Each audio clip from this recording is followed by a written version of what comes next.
আসসালামু আলাইকুম। কি অবস্থা সবার? কেমন আছেন সবাই? তো এই তো খাবার নিয়ে বসছি, খাবার খাবো। তো আজকে রান্না বান্না হচ্ছে যে এখানে কচুরলতি ভাজি করছি, আর সাথে ট্যাংরা মাছের ঝোল।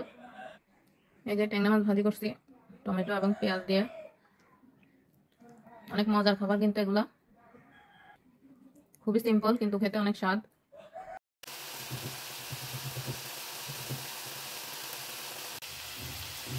এখানে পেঁয়াজ টমেটো সব কিছু কষানো হয়ে গেছে। তাই আমি মাছগুলো দিয়ে নেব, মাছ মাছটা দিয়ে ভালো করে নেড়ে দিব। তারপর রান্না দিব। এই যে দেখি একটু আছে, আসলে খেতেও স্বাদ হবে। তারপরে কালারটা সুন্দর আসছে, এই যে রান্না করে নিয়ে আজকে আমি ট্যাংরা মাছ ভাজি করব। ট্যাংরা মাছগুলোকে আমি সুন্দর করে কেটে ধুয়ে পরিষ্কার করে নিয়েছি, লবণ এবং হলুদ দিয়ে ধুয়েছি। এখন তেলের মধ্যে ভেজে নেব।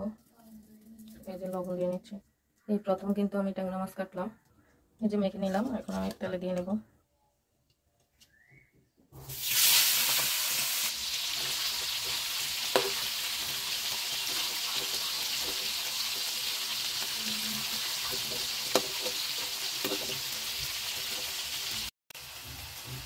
আমি তেলের মধ্যে পেঁয়াজ সবকিছু দিয়ে নিয়েছি, রসুন বাটা, হলুদ, মরিচ সবকিছু দিয়ে কষিয়ে নিচ্ছি। আমি টমেটো দিয়ে ভাজি করব। এই যে টমেটোগুলোও দিয়ে নিলাম। তো আজকে শুধু ট্যাংরা মাছ ভাজি করব, আর সাথে কচুরলতি ভাজি আছে, কালকে করছিলাম, আর কিছুই করব না। এই যে মাছগুলোকে আমি তেলে ভেজে নিয়েছিলাম।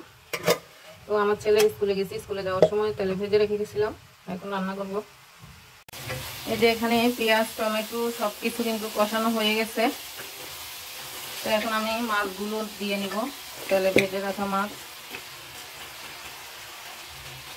এই যে মাছটা দিয়ে নিলাম, দিয়ে একটু ভালো করে নেড়ে চেড়ে মিশিয়ে দিব। তারপর সামান্য পরিমাণ ঝোল দিব। এই যে দেখেই কিন্তু অনেক লোভনীয় লাগছে, আশা করি খেতেও স্বাদ হবে। তরকারির কালারটাও অনেক সুন্দর আসছে। নিজের রান্নার প্রশংসা নিজে করতেছি।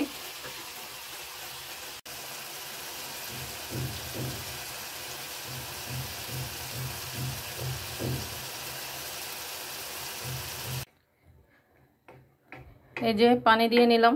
তো একটু ঝোল ঝোল হবে, একটু ঝোল হবে, ট্যাংরা মাছের ঝোল।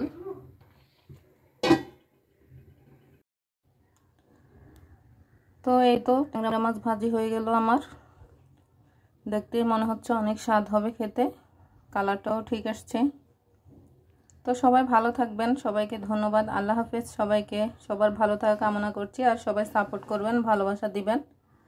আর ফেসবুক প্ল্যাটফর্মে সাপোর্ট না করলে আসলে কেউ কোনো কিছু করতে পারে না। একজন একজনকে সাপোর্ট করতে হবে, ভালোবাসতে হবে। তো ভালো থাকবেন সবাই। আল্লাহ হাফেজ। দোয়া রইল সবার জন্য।